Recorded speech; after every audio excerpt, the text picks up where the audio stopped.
आज गद्य विभागर द्वितीय पाठ पढ़िबा सत्यम। विद्वान्मणि डॉक्टर केशवचंद्र दास इदानीन्तन युगे संस्कृत साहित्यिकेषु अग्रगण्यः भवति। तेन अनेकानि पुस्तकानि विरचितानि।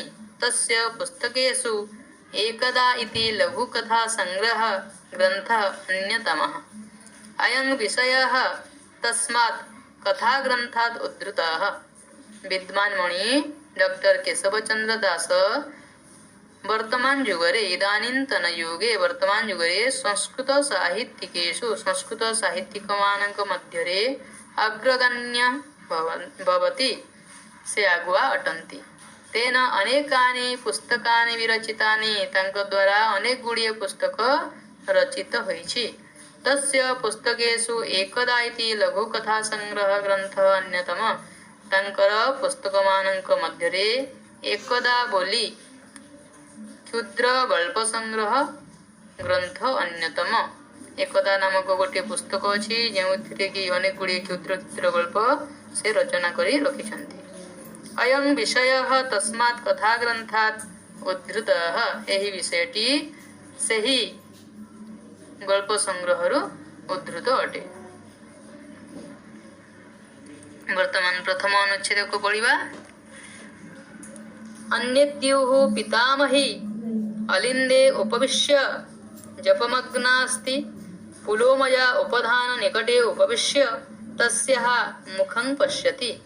माधवः किञ्चित् विरक्तो भूत्वा अवदत्, पितामही कथं न समापयसि? अद्य किं कथां न श्रावयिष्यसि? पितामही पूर्ववत् शनैरुपविशति, कण्ठं परिष्करोति, जृम्भा मुखेन आरभते। एकदा अन्यद्युः अन्य एक दिने पितामही जेजेमा अलिन्दे उपविश्य अगणारे वा बारंडारे बसी जपमग्ना अस्ति। जप करुथिले जेमिति जपामाळी थाए ना, से जपामाळी को धरिगिरी से जप करुथिले। पुलोमजा उपधान निकटे उपविश्य तस्याः मुखं पश्यति। पुलोमजा तांकर नातुणी अटे। से उपधान निकटे उपविश्य तकिया निकटरे बसी तस्याः मुखं पश्यति, तांकर मुख को देखुथाए। माधवः किंचित विरक्त भूत्वा अवदत्। माधव टिके विरक्त होई कहिला, पितामही जेजेमा कथं न समापयसि? काहेकि शेष करुना? कौन शेष करिवे? जो जप काम करुथिले जपुथिले तो से जप काम केते बेले से शेष करिवे? अद्य किं कथां न श्रावयिष्यसि? आजी कौन कहानी सुनाइब नहीं? पितामही पूर्ववत् शनैरुपविशति।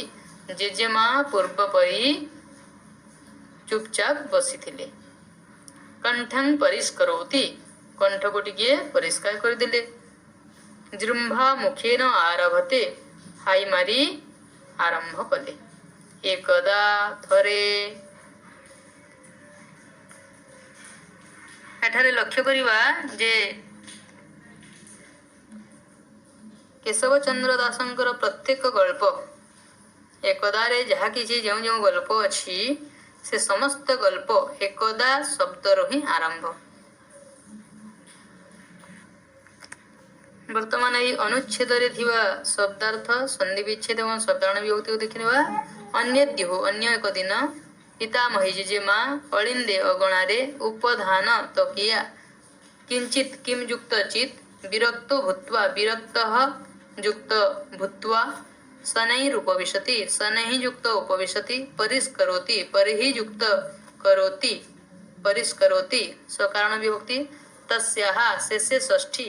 पितामही कर्तरी प्रथमा माधव कर्तरी प्रथमा कंठं कर्मणि द्वितीया मुखेन करणे तृतीया।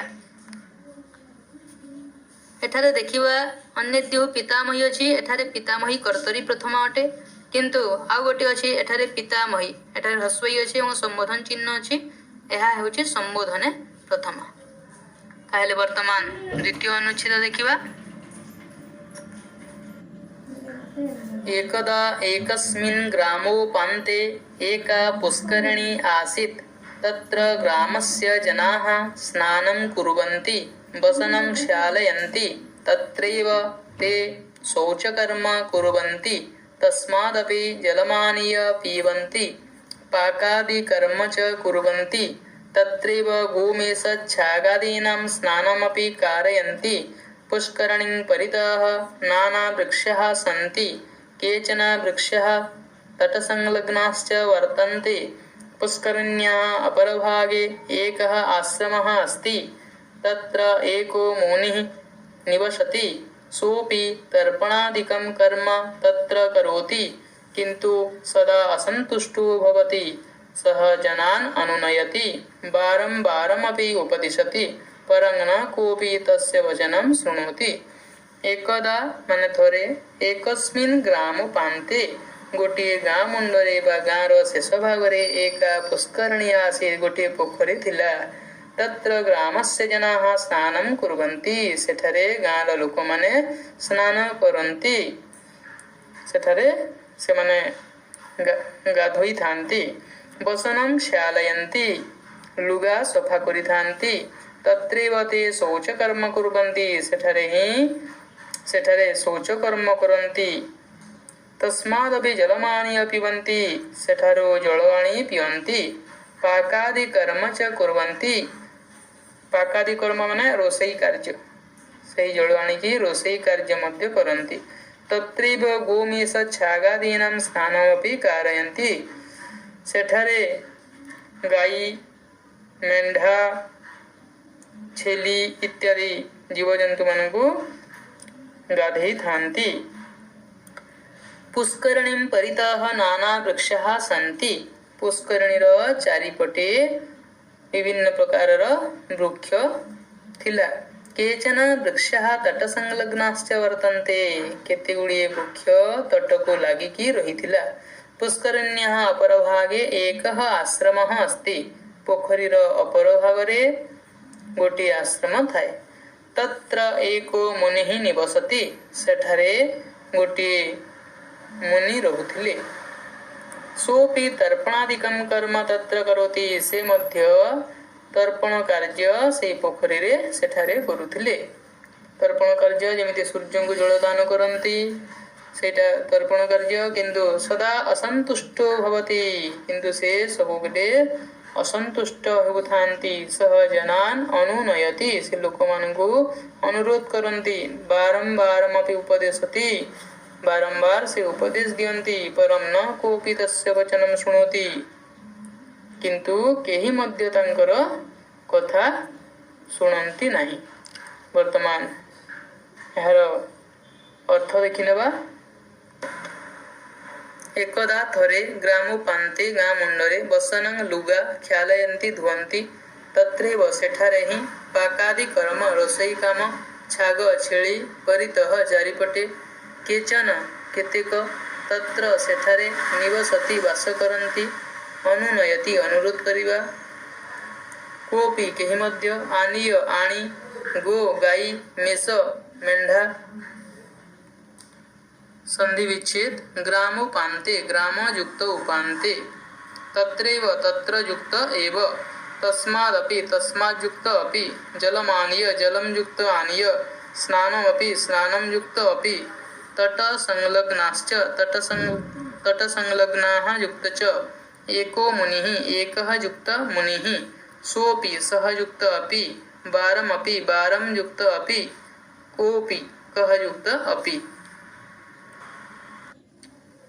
सकारण विभक्ति ग्रामस्य शेषे षष्ठी जनाः कर्तरि प्रथमा वसनं कर्मणि द्वितीया पुष्करणीं परितः शब्दयोगे द्वितीया सेठारे पुष्करणीं परितः अछि तो परितः शब्द लागिथिबारु सेठारे द्वितीय विभक्ति हला पुष्करणी ठारे जनान् कर्मणि द्वितीया वर्तमान तृतीय अनुच्छेद पढ़िबा मुनिः एकदा चिन्तामग्नः केन प्रकारेण एतान् जनान् बोधयिष्यामि पुष्करणीतः पङ्कोद्धारः न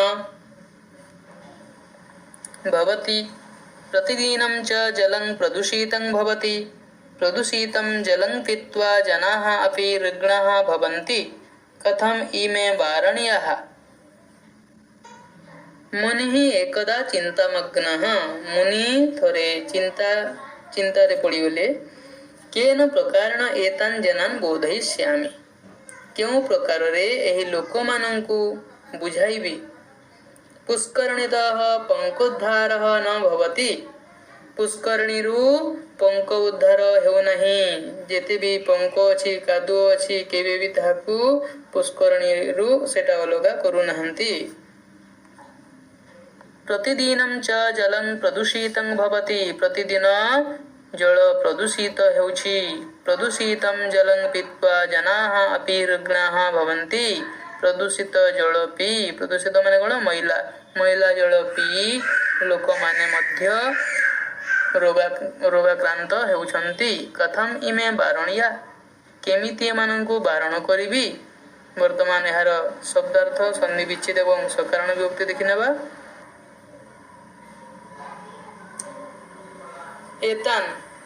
एतान एवं इमे ए दुईटी शब्दर अर्थ ए मानंकु वारणीयाः वारण करिबी संधि विच्छेद पंकोद्धार पंकयुक्त उद्धार सकारण विभक्ति मुनि कर्तरी प्रथमा जनान कर्मणि द्वितीया ताहले पिला माने आज प्रथम द्वितीय एवं तृतीय अनुच्छेद पढ़ी सारे एगुड़ी तुम मैंने भल भाव बुझी आज जहाँ कि पढ़ाला ए सबू तुम सांग मान निकट को शेयर करदेव जद्वारा से सहजरे भल भाव पढ़ी पारे बुझी पारे धन्यवाद।